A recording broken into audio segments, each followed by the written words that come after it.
Hello, I'm going to be making an enchanted book today, and it's going to be a really simple project. It's something that, anyone can do. It's quite simple and it's relatively inexpensive as well.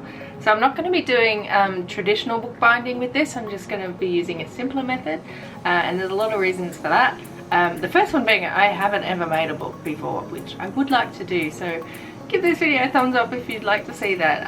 I will probably try it in the future, but for now this is a very simple book project that I'm working on, and it's going to be fun. I'm going to make a small notebook. I'm going to be using it for when I play Minecraft, but you don't have to be interested in Minecraft to be able to follow this video. This is really just about making a book. So the binding method that I'm going to be using is called the disc binding method, and I'm going to be using these little discs.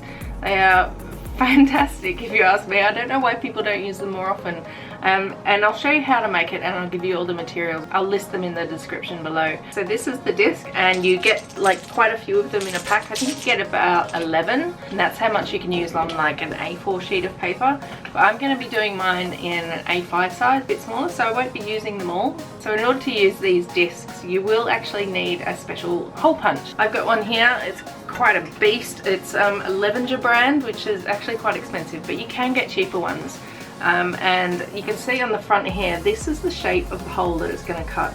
It's like a little mushroom shape. So we'll get to the cutting of the paper later, and I'll show you how that looks in a minute. You will need the discs, the hole punch, and some paper, and that's about it. You can go as fancy or as simple as you want. And the good thing is once you've got the hole punch, you can make as many books as you like. I mean, as long as you have more discs, and they're relatively inexpensive. You can get them from like Amazon or, office supply shops or stationery shops or anywhere like that. I'm going to be using this thick card. It's 300 GSM, and as I said before, I'm not going to be making the book this size. I'm actually going to be cutting this paper in half. And for the cover, I'm going to be doing something a little bit more fancy, but we'll get to that later on. I want to focus on the inserts first, so I'm going to head over to Photoshop because I want to print a design on them. This is the Photoshop file that I am working with, and I'll just go through the background of the pages that I'm working with. So I made a border, made it very pixelated so it looks like an old map, and then I just filled that in with a color, and then I joined that together as one image just to make it a little bit easier for the next step.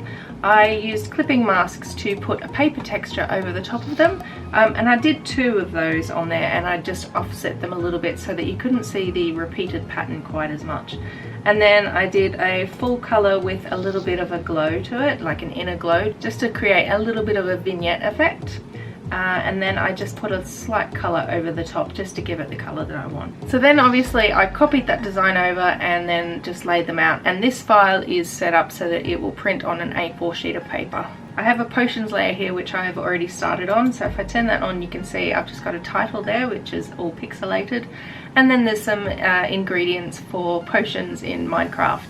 And I'm just going to arrange those and then give them the names, just so that I've got a reference list of all the different potions that you can make. To be honest, this part of making a book, you could fill it with whatever you want. So while I'm using this for a Minecraft reference book, you could actually build your own book for anything. Like you could have Dungeons and Dragons stuff, you could list out a few things that you want to remember. Or another method that I thought which might be really cool, and I might still do it, is you could print out some dot grids and you could have a completely customized bullet journal. But I'm going to be doing this particular one with some Minecraft references, present it quite nicely in the cute little book that is really designed to look like an enchanted book from Minecraft. So that's really where the inspiration came from for this. So I'm going to get started on one of those pages now.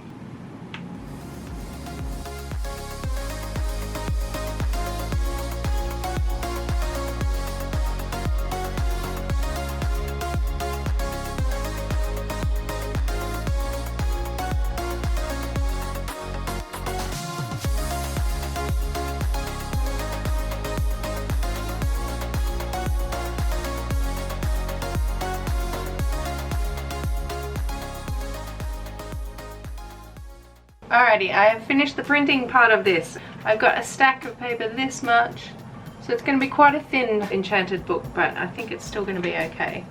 And I did already cut all the pieces up. So now it's time to hole punch, and yeah, this is just the tedious part. You just got to hole punch all the pages. But then after that we can assemble it and then move on to the cover, which I'm really looking forward to. So hole punching this is pretty simple. It's just the same as normal hole punching. I'm just going to grab maybe 2 sheets, I think, and I'm just going to put it in here. I'm going to slide it right to the bottom, and then like that.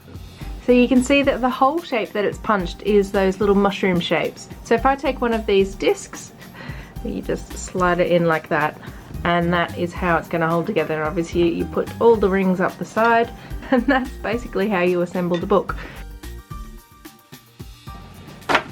So just starting at the top, I'm just going to start putting on 2 pages at a time. I'm not going to do too many, and then I'm just going to build up the book bit by bit until we've got the full book put together.